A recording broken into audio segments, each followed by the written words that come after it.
Alright, let's rip the band-aid off early. Today we're talking about one of the sacred cows of safety, the DuPont Bradley Curve. You've probably seen it on a laminated poster in a boardroom somewhere, next to the Zero Harm banner and the bowl of stale mints. Quick recap if you've managed to avoid it so far. The Bradley Curve is this nice, smooth curve with 4 stages of safety culture maturity.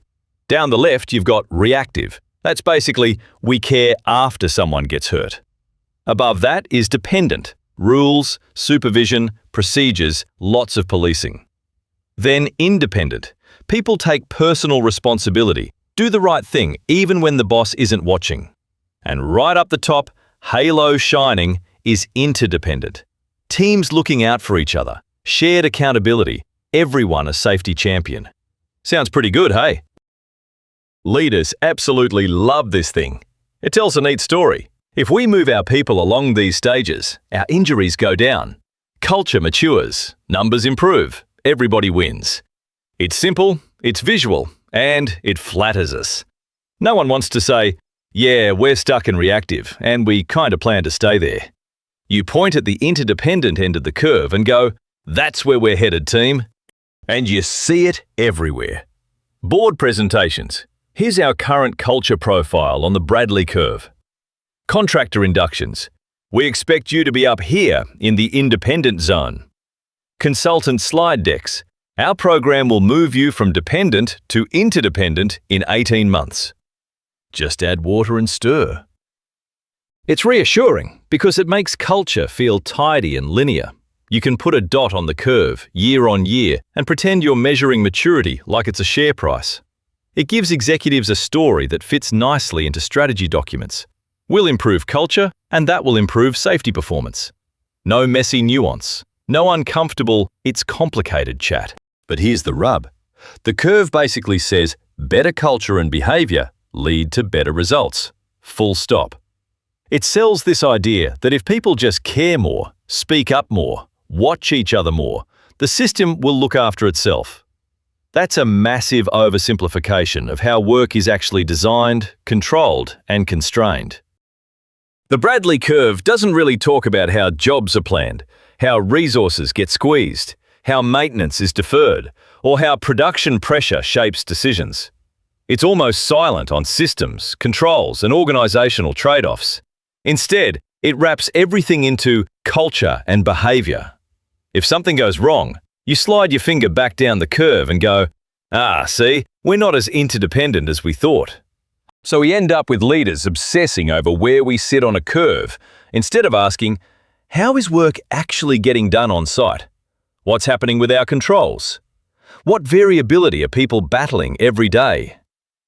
That's the central problem we're going to unpack today.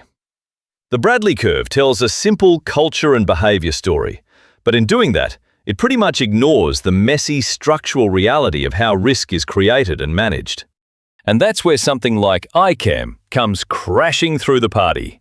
It forces you to look way beyond people should try harder and actually dig into how the organisation set the stage.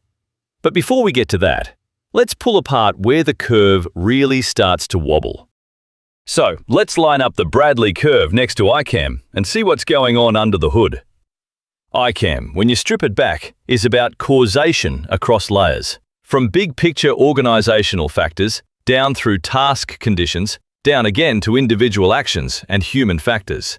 At the top, you've got organisational factors, strategy decisions, resourcing, contracting models, leadership priorities, all that slow burn stuff. Then below that, local workplace and task conditions, procedures, tools, training, supervision, fatigue, environmental conditions.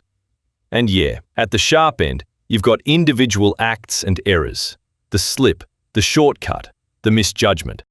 ICAM's whole point is, incidents emerge from the interaction of all those layers. The person at the end is operating inside a system that's already shaped their options. You can't just zoom in on the last move and call it a day. Now compare that with how the Bradley Curve is usually used. It's laser-focused on behaviour and culture, as if that's the engine room of safety. The logic goes, if we improve attitudes and behaviours, the system will somehow follow. ICAM says, hang on, maybe the system is actually driving a lot of those behaviours. There are a few big flaws baked into how the curve is sold. First one, reverse causality. The story often becomes good culture causes good results, bad culture causes bad results. In reality, it cuts both ways. You can have decent culture on the ground and still be hammered by poor asset condition or bad planning. And you can have low injury rates simply because people are lucky or underreporting like crazy. Second flaw, this idea of linear maturity, as if organisations march neatly from reactive to dependent to independent to interdependent. Real life's messier. One part of your business might be very collaborative, another stuck in firefighting. Some days you look interdependent. Friday afternoon before shutdown, you look very, very reactive. It's not a clean staircase. Third, there's this heavy reliance on injury rates as proof you've moved up the curve. Our TIFR is down, so we're more interdependent now. But ICAM investigations show over and over that you can drive numbers down by focusing on what gets reported, not on underlying risk. Stats improve while critical controls quietly degrade in the background. And lurking underneath is that hidden blame narrative. The curve is often used like, we had this incident because we're still in a dependent culture, or those guys aren't behaving independently enough.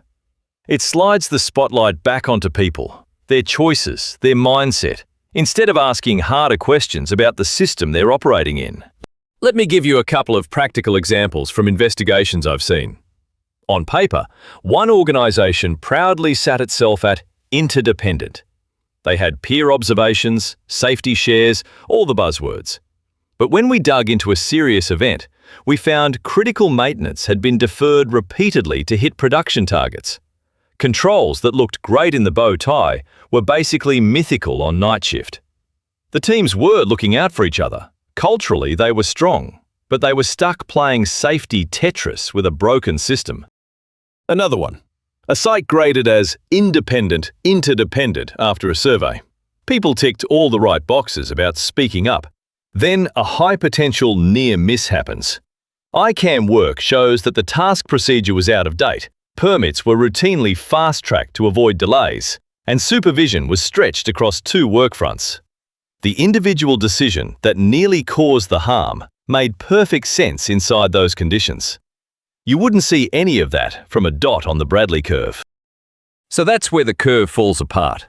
It gives you a comforting culture story, but it's basically blind to how risk is accumulating in the system. ICAM forces you to look at the scaffolding that holds the work up, not just how nicely people behave while standing on it. Alright, so if the Bradley curve is the tidy poster on the wall, ICAM is more like pulling the ceiling tiles off and seeing what's actually running through the building. It totally reframes the core question. With the curve, the first instinct after an event is often, what's wrong with our people or our culture? Why didn't they follow the rules? Why didn't someone speak up? With ICAM done well, the starting point shifts to, what conditions made this outcome possible, maybe even likely? So instead of asking, why didn't he tie off? You're asking, what was going on with the harnesses, the schedule, the supervision, the planning assumptions, the layout of the work area? Instead of, why didn't they stop the job? It becomes, how would stopping the job have actually played out here? What signals did we send about production versus safety? That shift from what's wrong with them to what's built into this system is massive. It moves the focus away from nudging culture stages and towards understanding the real operating environment. It doesn't mean people don't make mistakes. Of course they do. But the mistakes are seen as symptoms, not root causes. And once you're in that mindset, your improvement work changes too. Instead of rolling out another behavioural campaign, more posters, more slogans about being our brother's keeper, you start asking, which controls failed, which were missing, and which only exist in documents?